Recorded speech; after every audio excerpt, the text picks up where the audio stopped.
ऐसा करते हैं कि हम पहले सम्स बना लेते हैं, ठीक है।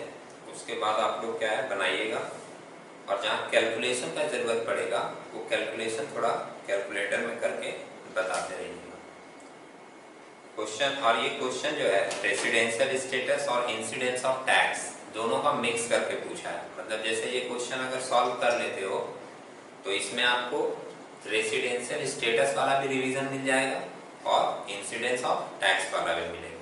एक बार क्वेश्चन को पढ़ रहे हैं, केयरफुली देखिएगा। एग्जाम में भी आया हुआ क्वेश्चन है, देख रहे हो, सी यू बी कॉम ऑनर्स 2015। यहाँ पर लिख दे रहे हैं हम, जिससे हम लोगों को ध्यान में रहे कि हम लोग ऑनर्स वाला 2015 का क्वेश्चन सॉल्व कर चुके हैं। क्वेश्चन को पहले एक बार केयरफुली पढ़ेंगे।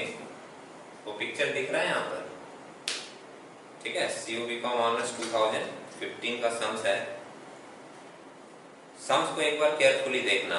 मेंशन किया है, mister Rupankar Roy, an Indian citizen, left India for the purpose of employment in USA for the first time on 1 October 2023। हम लोगों का प्रीवियस ईयर कौन सा है? 23-24, ठीक है। तो 2023 के अक्टूबर में फर्स्ट टाइम, लैंग्वेज को बहुत ध्यान से समझना, क्या बोला है? For the first time, first time leave किया है 1 अक्टूबर 2023 को। He came back to India on 30th March 2024 for visit and return back to USA after staying 20 days in India. वो 31 मार्च को फिर से यहाँ आया, 20 दिन यहाँ इंडिया में रहा और उसके बाद फिर रिटर्न बैक हो गया यूएसए को, है ना। 20 दिन रहने के बाद लिखा, during the previous year 23-24 he earned the following income. कुछ इनकम अर्न किया है, वो कितना इनकम अर्न किया है और कहां से कैसे किया है वो नीचे मेंशन किया है। नंबर 1 में क्या बोल रहा है? Salary earn in USA ₹5 lakh and credited in USA. Second number mention कर रहा है, interest receive in India out of fix deposit in bank ₹1,20,000। जो फर्स्ट वाला पार्ट दिया था कि वो इंडिया से यूएसए गया है, फर्स्ट टाइम गया है, ये सब इंफॉर्मेशन, इन सब से हम लोग कैलकुलेट करेंगे उसका रेसिडेंशियल स्टेटस। और जो नीचे में 2 आइटम दे दिया इनकम का, इसके बारे में पूछेगा इंसिडेंस ऑफ टैक्स का क्वेश्चन। इंसिडेंस ऑफ टैक्स का मतलब कि ये दोनों इनकम जो उसने कमाया है वो उसके लिए टैक्सेबल होगा या टैक्सेबल नहीं होगा, ठीक है।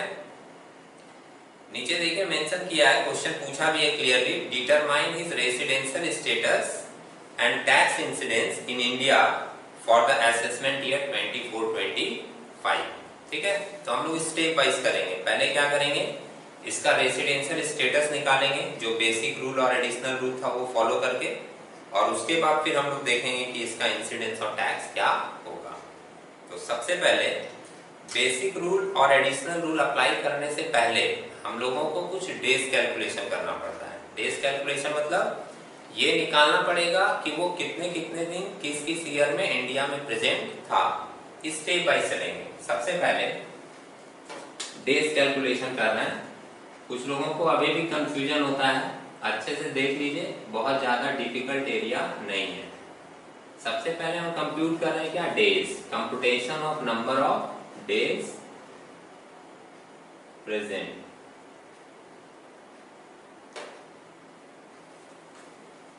इन इंडिया बाय मिस्टर, क्या नाम दिया है? रूपांकर रॉय। रूपांकर रॉय। अच्छा, अलग अलग क्वेश्चन में हमारा लिखने का तरीका अलग अलग हो सकता है, लेकिन हम जनरली क्या करते हैं, एक ही जैसा तरीका फॉलो करते हैं, जिससे आपको कंफ्यूजन ना हो। बात समझे? आप देखोगे बहुत सारे बुक में अलग अलग तरीका से भी बनाया हुआ रहता है, लेकिन एक ही तरीका अगर फॉलो करोगे ना सारे सम्स में, तो आपको बार बार तरीका बदलने वाला कंफ्यूजन माइंड में नहीं होगा। तो इसलिए हम क्या करते हैं, ऐसे कुछ कॉलम बना लेते हैं। एक बना लेते हैं प्रीवियस ईयर का, और फिर हमारा टैक्स में सिस्टम कहां से चलता है? अप्रैल से लेकर मार्च तक। तो हम लोग अप्रैल से लेकर अप्रैल, मई, जून, जुलाई, अगस्त, सितंबर, अक्टूबर, नवंबर, दिसंबर, जनवरी, फरवरी और मार्च। जितना हम लोगों का अप्रैल से लेके मार्च तक का मंथ है वो हम लोग पूरा कॉलम बना लेते हैं। स्टार्टिंग में एक कॉलम है प्रीवियस ईयर का और लास्ट में एक कॉलम रहेगा टोटल का। ठीक है, इसमें हम लोग कैलकुलेट करेंगे तो वो इंडिया में किस साल किस महीने में कितना दिन प्रेजेंट था। और जब भी स्टार्ट करोगे ना सम्स में अपने प्रीवियस ईयर से करोगे। जैसे अभी हम लोगों का असेसमेंट ईयर चल रहा है 24-25, तो प्रीवियस ईयर कौन सा है 23-24 है ना।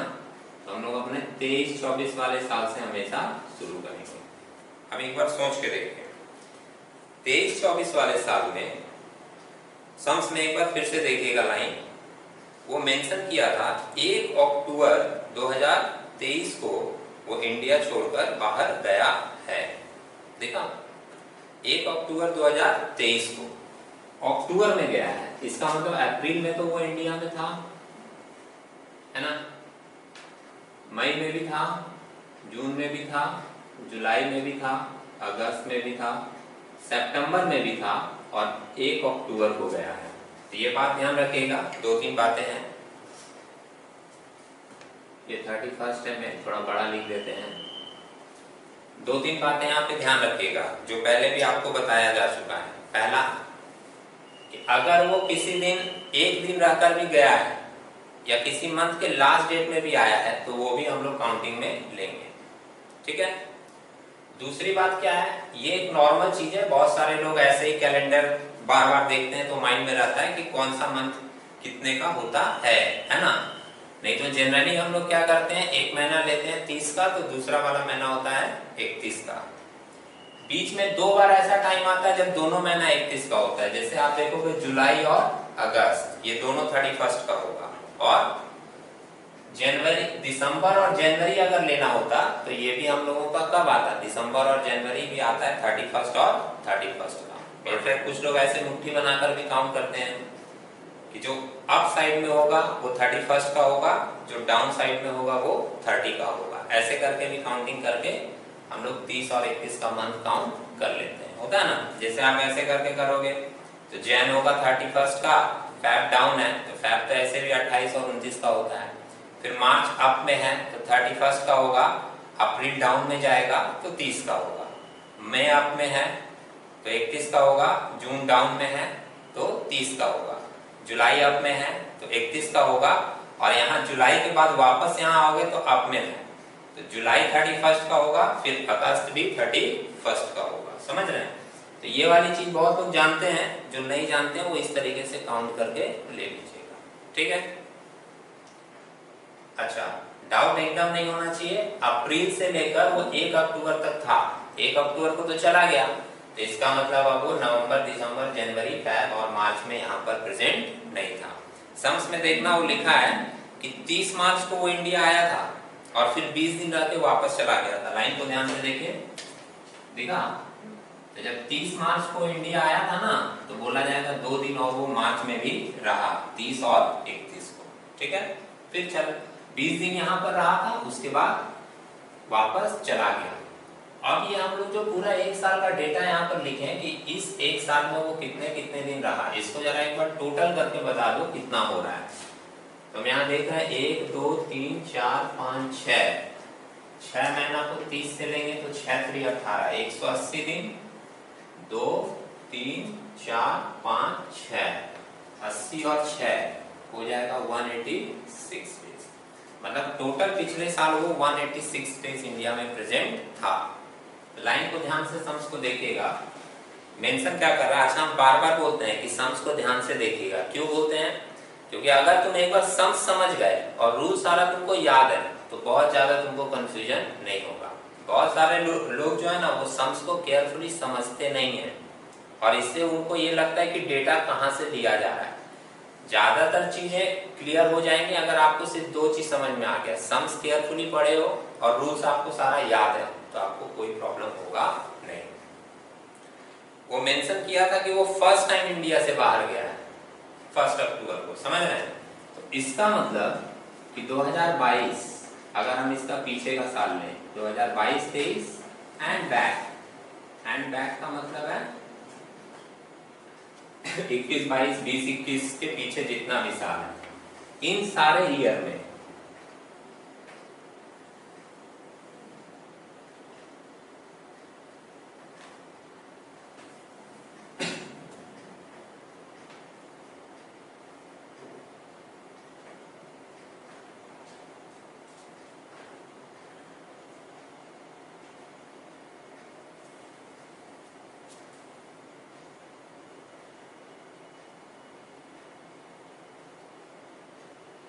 देखा, जब वो फर्स्ट टाइम इंडिया से बाहर गया था 1 अक्टूबर को, तो इसका मतलब इसके पीछे के सालों में वो हमेशा इंडिया में प्रेजेंट था। तो हम सिर्फ एक साल का लिखे 22-23 का, और उसके बाद क्या लिख दिया, एंड बैक, मतलब इसके पीछे के सालों में वो हर साल 365 दिन या 366 दिन इंडिया में प्रेजेंट था। क्योंकि फैक्ट जो है वो 4 साल के बाद लीप ईयर होगा, तो लीप ईयर होगा तो 29 का होगा, तो ये बात आप जानते हो, या तो 365 दिन या तो 366 दिन वो इंडिया में प्रेजेंट था पूरा पूरा, क्योंकि वो फर्स्ट टाइम गया था इंडिया के बाहर। अब ये डेज अगर आप ऐसे सजा के रख लोगे अपने पास, तो उसके बाद अपना रूल दिमाग में लाओगे और एक एक रूल करके स्मूथली सोचोगे, आपको सारा क्लियरेंस यहीं मिल जाएगा। सबसे पहले आप सोचो बेसिक कंडीशन के बारे में। तो बेसिक कंडीशन में एक पॉइंट था under section 6 subsection 1 clause a वाला, उसके अंदर क्या मेंशन किया हुआ था कि he has been present in India for a period of 182 days or more during the previous year. अब आप देखिए अपने प्रीवियस ईयर में वो कितना दिन प्रेजेंट था, 182 से ज्यादा, दिख रहा है ना? तो हम लोग बोल देंगे कि पहला कंडीशन ये सेटिस्फाई कर दिया, और बेसिक कंडीशन में अगर तुम एक भी सेटिस्फाई कर दिए तो बोला जाएगा कि तुम यहाँ के रेसिडेंट हो। लिख देना पहला कंडीशन सिंस। अब लिखने का तरीका देखिए, आपको रूल याद है, वही वाली रूल आपको लिख देनी है।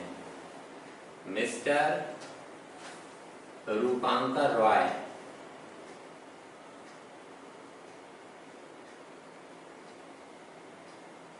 satisfied.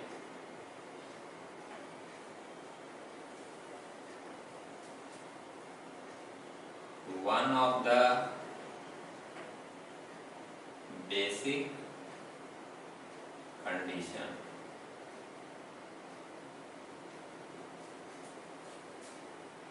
prevailing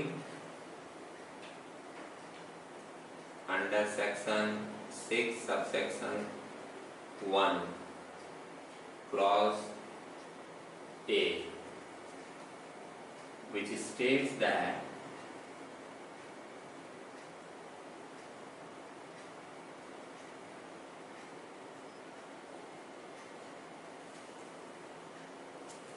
he is in India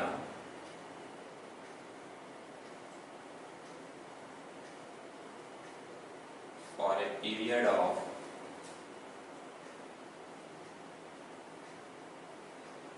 182 days or more during the previous year.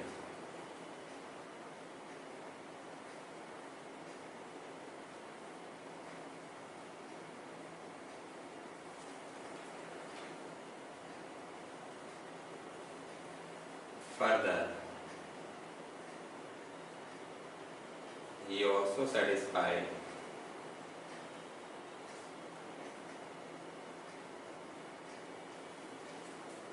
both the additional condition। याद आ रहा है आप लोगों को कि बेसिक कंडीशन में सिर्फ एक पूरा करना पड़ता है, लेकिन एडिशनल कंडीशन में दोनों करना पड़ता है। और दोनों एडिशनल कंडीशन क्या है?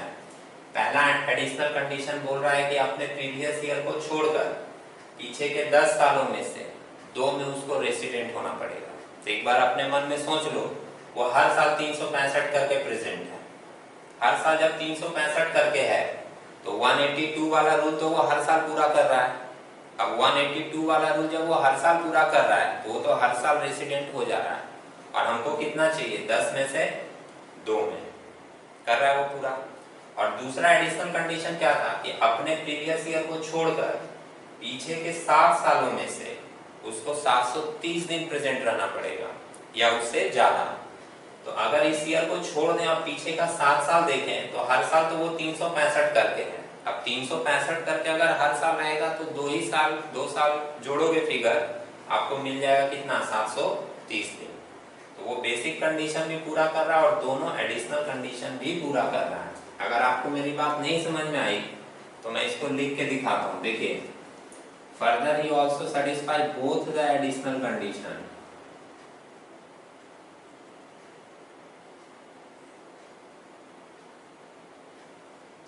Under section 6 subsection 6। अब पहला एडिशनल कंडीशन क्या बोले हम, resident in India at least 2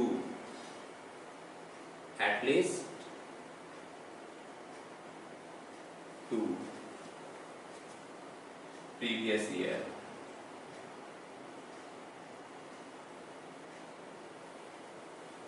out of 10 previous year।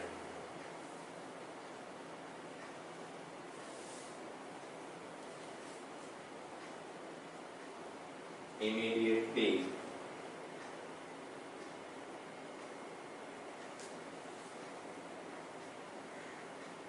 preceding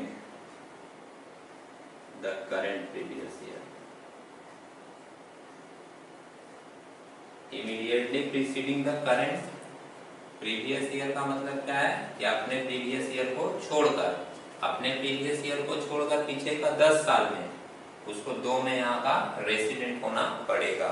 तो जब वो हर साल 365 करके है तो 182 वाला कंडीशन तो वो हर साल प्रेजेंट कर रहा है, और 182 वाला कंडीशन अगर वो फुलफिल करता है तो हर साल वो रेसिडेंट यहाँ का हो रहा है। तो पहला वाला क्लियर है, पूरा हुआ। अब दूसरा वाला क्या बोले, present in India for a period of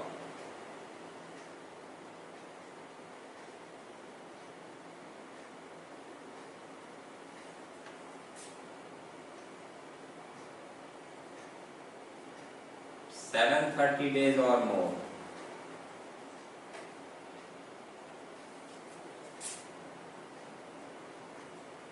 in 7 previous year।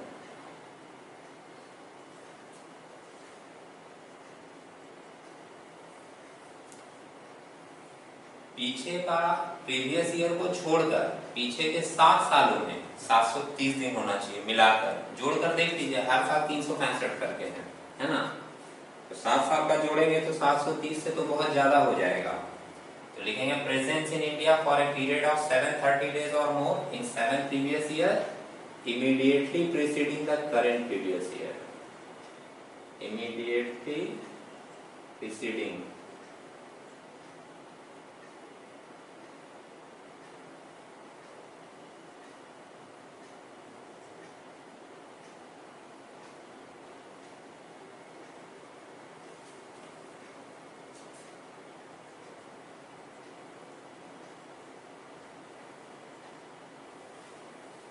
Conclusion क्या लिखेंगे, अगर वो सारा कंडीशन सेटिस्फाई कर दे रहा है तो हम लोग का कंक्लूजन क्या होगा,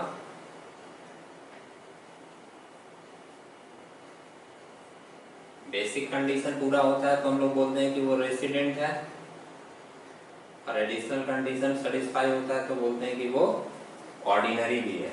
लिखेंगे कंक्लूजन में रेसिडेंट है, ऑर्डिनरी रेसिडेंट।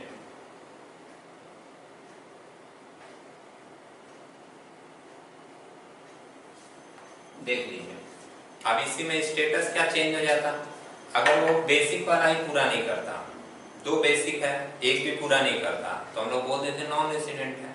और अगर बेसिक वाला कर दिया लेकिन ये दोनों एडिशनल वाला नहीं किया तो हम लोग बोलते हैं कि वो रेसिडेंट है लेकिन ऑर्डिनरी रेसिडेंट नहीं। समझे? एक मिनट इसको देख लीजिए। उसके बाद सम्स का सेकंड वाला पार्ट देखिए, सेकंड वाले पार्ट में क्या पूछा था।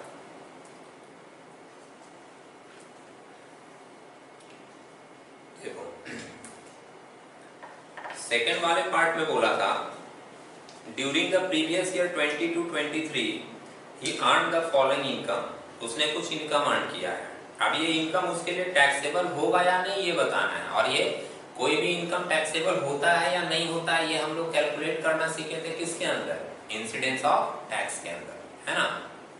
अच्छा, इंसिडेंस ऑफ टैक्स के अंदर में कुछ रूल्स लिखवाए थे हम, उसमें एक पॉइंट जो था वो एक कॉमन पॉइंट था कि अगर कोई पर्सन यहाँ का रेसिडेंट एंड ऑर्डिनरी रेसिडेंट है तो उसको हर केस में टैक्स देना पड़ता था। ध्यान में है, सिर्फ एक पॉइंट था कि पास्ट फॉरेन प्रॉफिट को अगर हम लोग ड्यूरिंग द इंडिया में ट्रांसफर करते हैं ड्यूरिंग द प्रीवियस ईयर तो उस केस में नहीं देना पड़ता था। अगर उस केस को हटा दें तो बाकी जितने भी केस हैं उसमें रेसिडेंट एंड ऑर्डिनरी रेसिडेंट वाले को तो देना ही पड़ता है, वो सभी केस में उसके लिए एप्लीकेबल है, सिर्फ वो एक वाला पॉइंट छोड़कर। समझ रहे हैं? तो हम लोग इसमें जो निकाले इसका कंक्लूजन, उसका स्टेटस क्या निकला है, रेसिडेंट एंड ऑर्डिनरी रेसिडेंट, दिख रहा है। अब रेसिडेंट एंड ऑर्डिनरी रेसिडेंट इसका स्टेटस है तो इसको तो हर कंडीशन में ही टैक्स देना पड़ेगा। अब पहला वाला पॉइंट क्या पूछा है, देखिए पहला वाला पॉइंट में पूछा है salary earn in USA and credited in USA, मतलब कमाई किया है यूएसए में और पाया भी है यूएसए में, लेकिन चूंकि वो ऑर्डिनरी रेसिडेंट है तो उसको टैक्स इंडिया में देना पड़ेगा। समझ रहे हैं? तो अब इसको हम लोग थोड़ा सा इधर सजा के लिख देंगे, मैं इधर लिख रहा हूं, आप लोग इसके नीचे लिख लीजिएगा, ठीक है। टैक्स इंसिडेंस, सेक्शन 5 में पढ़े थे इसको हम लोग। अब आपको इसको पॉइंट बना के लिख देना है कि salary receive and credited in USA लिखा है पहला वाला पॉइंट, तो हम लोग लिख देंगे salary received and credited in USA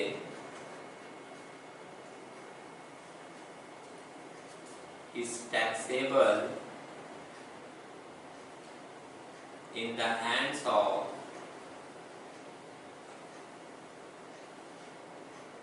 Mr.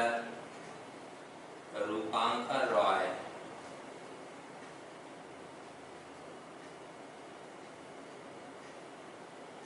during previous year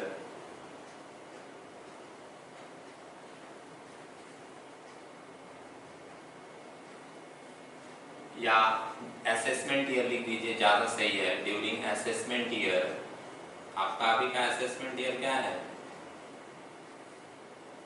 24-25, इस साल उसको टैक्स यहाँ पर पे करना पड़ेगा। और दूसरा नंबर पॉइंट क्या लिखा था, दूसरा एक इनकम क्या अर्न किया, interest receive in India out of fix deposit in A bank, तो लिखेंगे interest receive in India, interest received in India है ना भाई, हाँ, इंटरेस्ट रिसीव्ड इन इंडिया। अब ये तो देखिए इस पे तो थोड़ा सा डाउट भी आता कि यूएसए में कमाया है यूएसए में पाया है तो इंडिया में देना होगा कि नहीं, तो देना होगा क्योंकि वो ऑर्डिनरी रेसिडेंट है, ऑर्डिनरी वाले को सभी केस में देना पड़ता है। समझ रहे हैं? तो इसमें तो थोड़ा सा डाउट भी था, इंडिया में ही कमाया है इसमें तो कोई डाउट ही नहीं है, क्योंकि हम लोग जब ये रूल डिस्कस कर रहे थे तो उस समय बार बार ये पॉइंट बोले थे कि इंडिया में अगर पाया है या इंडिया में अगर kamaया है तो सबको देना पड़ता है टैक्स, है ना। यहाँ तो लिखा ही है कि interest receive in India taxable in the hands of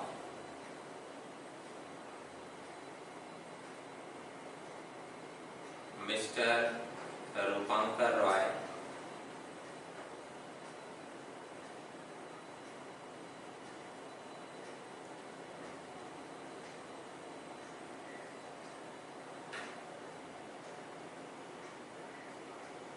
इस असेसमेंट ईयर में इसको इन दोनों आइटम के ऊपर टैक्स पेमेंट करना पड़ेगा।